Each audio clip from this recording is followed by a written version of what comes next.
মাটির পিঞ্জিরা ভাঙ্গিয়া চুরিয়া একদিন তো যাইবে পাখি ছাড়িয়া ছাড়িয়া মাটির পিঞ্জিরা ভাঙ্গিয়া চুরিয়া একদিন তো যাইবে পাখি ছাড়িয়া ছাড়িয়া ছেলে মেয়ে ডাকিয়া কোলে নিবে তুলিয়া জন্মের তোরি বাবাই যাই রে ছাড়িয়া ছাড়িয়া আলেমগণকে ডাকিয়া গরম পানি করিয়া সাবান মেখে দিবে গোসল কড়াইয়া কড়াইয়া জানাজা পড়াইয়া মোর্দার খাটে চড়াইয়া কবুর দেশেতে নিবে কান্দিয়া কান্দিয়া কবরেতে রাখিয়া মাথার মুষ্টি খুলিয়া লাফ মারিয়া উঠবে তোমায় ছাড়িয়া ছাড়িয়া বাঁশের ওই চাল বানাইয়া কলা পাতা বিছাইয়া দুই পা দিয়া মাটি দিবে পারাইয়া পারাইয়া ওই বাঁশ বাগানে রাখিয়া সবাই যাবে চলিয়া পুকুর পাড়ে রাখিয়া সবাই যাবে চলিয়া যার যার ঘরে রইবে সবাই ঘুমাইয়া ঘুমাইয়া এই হইল বাই দুনিয়া কেউ তো কারো আপন না আল্লাহ ছাড়া আর তো আপন পাইবা না পাইবা না বলেন মাটির পিঞ্জিরা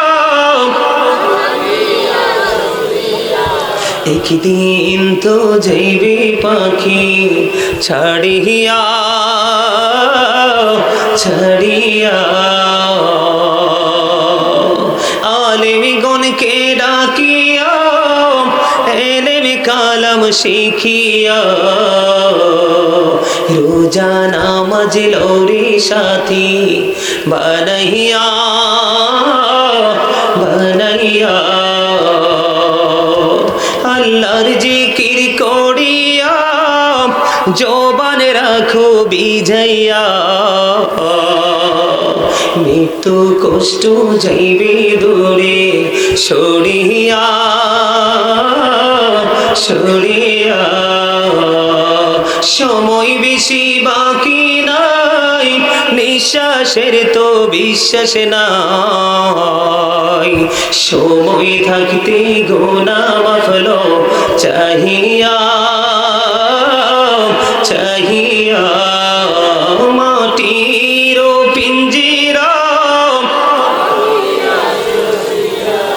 একদিন তো যাইবে পাখি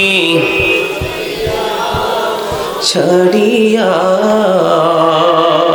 মারহাবা। এই কথাগুলো কি বাস্তব কথা না? সম্মানিত উপস্থিতি, শুধু নামাজ রোজা ইবাদত বন্দেগীর পাশাপাশি আপনাদেরকে আরেকটা কাজও করতে হবে। সেই কাজটা হলো আল্লাহ আল্লাহ রাসূলের সন্তুষ্টির জন্য কিছু দান সাদকাও করতে হবে। এই যে আজকে 4টা, এদিকে তাকান, আমাদেরকে তাকান। আপনারা কি একটু ধৈর্য ধরবেন? আমার আলোচনা কিন্তু শেষ, আমি চলে যাব। ছোট্ট একটা হাদিস শরীফ আপনাদেরকে শোনাই। আব্দুল্লাহ ইবনে মাসউদ রাদিয়াল্লাহু তাআলা আনহু থেকে হাদিসখানা বর্ণিত। হাদিসখানা এসেছে বুখারী এবং মুসলিম শরীফের মধ্যে। আল্লাহ রাসূল একদিন সাহাবায়ে কেরামকে প্রশ্ন করলেন, তোমাদের মধ্যে এমন কি কেউ আছো যে নিজের সম্পদের চাইতে অন্যের সম্পদ পছন্দ করো? সাহাবায়ে কেরাম বললেন, ইয়া রাসূলুল্লাহ, না, আমাদের মধ্যে এমন কেউই নেই। তখন আল্লাহ রাসূল বললেন, ইন্তেকাল করার আগে যা তোমরা দান করে যাবে তাই হলো তোমাদের আপন সম্পদ, আর যা তোমরা রেখে যাবে তা হলো তোমাদের ওয়ারিসের সম্পদ। মৃত্যুবরণ করার পরে আর তোমরা এই সম্পদে মালিকানা দাবি করতে পারবা। এই জন্য আমাদের বুদ্ধিমানের কাজ হলো মসজিদের জন্য, মাদ্রাসার জন্য। আমি আপনারা চাইলে মোবাইল থেকে দেখাতে পারবো, আমার গ্রামে 30 বছর, আমি যখন ছোট ছিলাম 30 বছরের একটা পুরনো মসজিদ মাটি দিয়ে তৈরি করা হয়েছিল। এটা এবার এমন অবস্থা হয়েছে, একেবারে টিনের চাল, মাটির দেয়াল ভেঙে পড়ার অবস্থা। আমি গুনাহগার, আল্লাহ কবুল করেছে। এই বছর আমি আমার একলা উদ্যোগে আপনার এই মসজিদের কাজটা ধরছি। 6 মাস রানিং চলতেছে, মসজিদের কাজ প্রায় শেষ করে ফেলেছি, প্রায় শেষ। ছাদের রং চলতেছে, তারপরে দরজা জানালা লাগাবো, টাইলস বসাবো, আমরা নামাজ, এতদিন ছিল পাঞ্জাগানা, এখন পড়বো আমরা জুমা। সম্মানিত উপস্থিতি, এইটাই হলো আমার আপন ঘর। কারণ আল্লাহ রাসূল বলেছেন, ছোট হোক বড় হোক, পৃথিবীতে যে আল্লাহর ঘর বানাবে, আল্লাহ তার জন্য জান্নাতে ঘর বানাবে। আর মাদ্রাসা হলো নবীর ঘর। এখান থেকে ট্রেনিং নিয়ে আপনি আল্লাহর ঘরের পবিত্রতা রক্ষার জন্য আপনি যাবেন, ঠিক কিনা বলেন? আপনাদেরকে বিরক্ত করবেন। আল্লাহ রাসূল একটা খেজুর হলেও দান করে যেতে বলেছে। আপনাদের পকেটে যা আছে, 1 টাকা, 5 টাকা, 2 টাকা, আমি 1 টাকা থাকলো আপনাদের কাছে অনুরোধ থাকবে, আপনারা এই মসজিদে, আপনারা এই মাদ্রাসায় দান করে যান। আল্লাহ রাসূল কি বলেছে? যা তোমরা দান করে যাবে তাই তোমাদের আপন সম্পদ, আর যা তোমরা রেখে যাবে তা হলো ওয়ারিসের সম্পদ। তোমার ইন্তেকালের পরে আর এগুলো কি করা যাবে না, কবর থেকে এসে মালিকানা দাবি করে যাবে না, নেওয়াও যাবে না।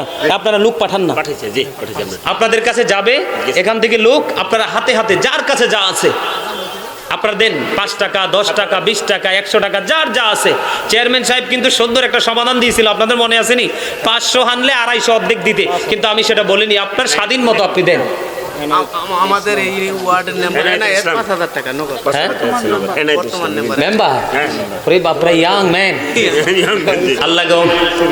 এই ওয়ার্ডের মেম্বার সাহেব, আপনার নাম কি? এনায়েত ভাই। 500 টাকা এনায়েত ভাই উনি নগদ দিয়ে দিয়েছেন 5000 টাকা। মারহাবা। আল্লাহ এনায়েত ভাই কি তুমি কবুল করে নাও, তোমার জীবনের গুনাহ মাফ করে দাও, মনের আশা তুমি পুরা করে দাও, জোরে জোরে কোন আমিন। নাম কি? শফিকুল ইসলাম। এটা দিছে কে? লালমিয়া 500 টাকা। শফিকুল ইসলাম 500, লালমিয়া 500, 2 ভাই মিলে দিলেন 1000 টাকা। আল্লাহ কবুল করো, মঞ্জুর করো গো। দানের খবর সোনার মদিনায় পৌঁছায় দাও। চেয়ারম্যান সাহেব 10,000। চেয়ারম্যান সাহেব দিয়েছেন 10,000।